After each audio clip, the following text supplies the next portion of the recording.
ஈஸ்வரி கோட்டையில பேச்சு குதிரை குதிரை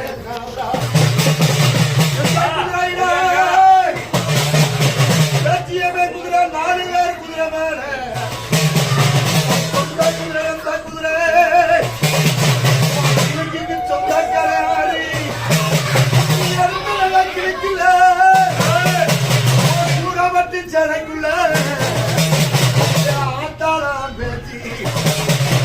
அத்தை புழுங்கி அழகாக்கு மொழிக்கு கச்ச கல்வாடு சுட்ட பணியாரத்துக்கு முத்து வர பேச்சு